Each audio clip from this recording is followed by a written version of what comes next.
This really exceeds our expectations. We are incredibly grateful to the governor, the Florida legislature, our legislative delegation who went above and beyond to support the needs of St. Johns County this year. Florida's new budget includes $59 million for St. Johns County. County Administrator Hunter Conrad describes how the money will be spent. There's $25 million for critically eroded beaches in North Ponte Vedra, $15 million to extend 2209 to have another north-south corridor. There's $6 million that will help towards a railroad elimination grant, really matching funds that were required to then apply for a $22 million grant from the federal government. $6 million in intersection improvements to A1A, $5 million for a Summer Haven Managed Retreat program, which is looking at those homes that are having difficulty being accessed, acquiring those properties along that portion of Old A1A, and then $2 million to reconstruct and signalize Pine Island Road and US 1.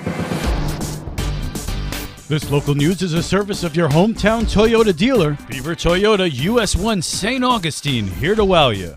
Parking in St. Augustine just got easier. The city launched the St. Augustine Parking Finder website, which identifies parking options and availability for residents and tourists planning a trip to the historic downtown area. The options are sent to a smartphone, so congestion is cut by reducing the need for circling to find parking. The technology enables city staff to update parking information at any given point to coincide with road closures, city events, and other issues, reducing confusion and frustration while making it easier for everyone to park safely and legally. Visit citystaug.com/parking spot finder to access the site. For St. Augustine's Local Morning News, I'm Rich Petchke. These big tech companies know our every thought, our behavior, the next step we're going to take, whether we're going to turn left or right at a traffic light, and Floridians are creeped out by how much data is out there. The Digital Bill of Rights has been signed into law. Florida has joined several other states in enacting legislation that gives people more control over how tech companies use their data. Representative Fiona McFarland was the House sponsor. Every company out there knows the most important thing they have is our data.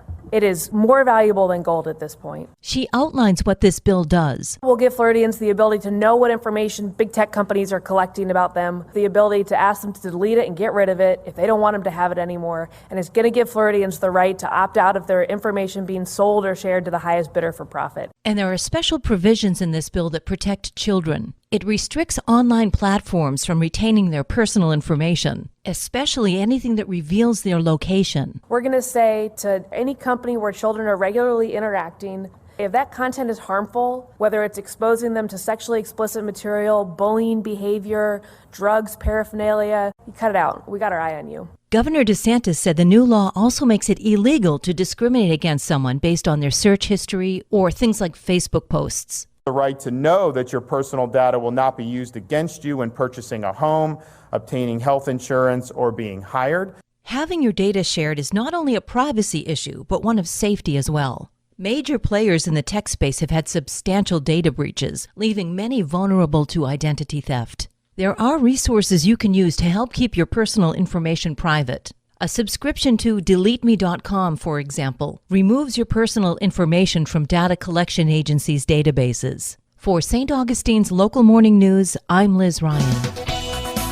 And now you're up to date with St. Augustine's Local Morning News. I'm Rich Carroll.